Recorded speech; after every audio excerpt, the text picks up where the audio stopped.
Breaking news చూస్తున్నాం. Jail నుంచి విడుదలయ్యాక తొలిసారి బీఆర్ఎస్ నాయకురాలు ఎమ్మెల్సీ కవిత రాజకీయ వ్యాఖ్యలు చేశారు.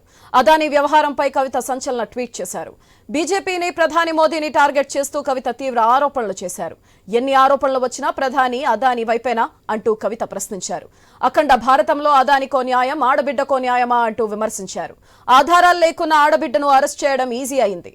ఆధారాలు ఉన్నా అదానీని అరెస్ట్ చేయడం మాత్రం కష్టమా అని ప్రధాని మోదీని కవిత విమర్శించారు. ఎన్నిసార్లు ఆరోపణలు వచ్చినా ప్రధాని అదానీ వైపునే ఉంటూ మోదీని సూటుగా ప్రశ్నించారు.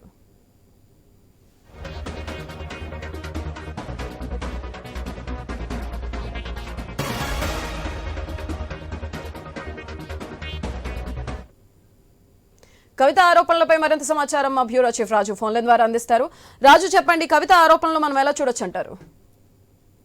కవిత జైలు నుంచి విడుదలైన తర్వాత లిక్కర్ కుంభకోణం కేసులో ఆరోపణలు ఎదుర్కొని జైలు నుంచి విడుదలైన తర్వాత తొలిసారిగా పొలిటికల్ గా స్పందించడం జరిగింది.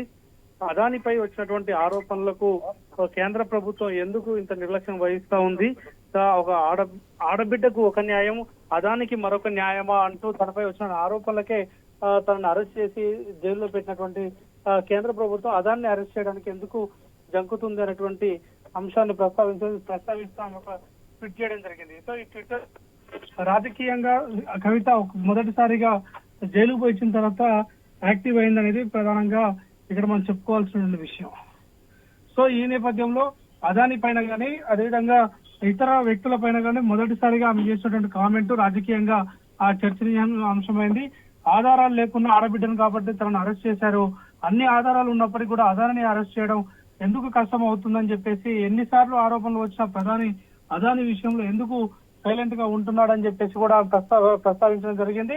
సో అఖండ భారతంలో అదానికో న్యాయం, ఆడబిడ్డకో న్యాయం అంటూ ట్యాగ్ లైన్ కూడా పెట్టినటువంటి పరిస్థితి. సో మొత్తంగా బీజేపీ, అదేవిధంగా రాష్ట్ర ప్రభుత్వం, అదేవిధంగా కేంద్రంలో బీజేపీతో పాటు ఇతర వ్యక్తులపై వస్తున్నటువంటి ఆరోపణలకి సమాధానం చెప్పాలన్నట్టుగా ఈ ట్విట్టర్ యొక్క సారాంశం అని స్పష్టమవుతా ఉంది. Right, thank you Raju.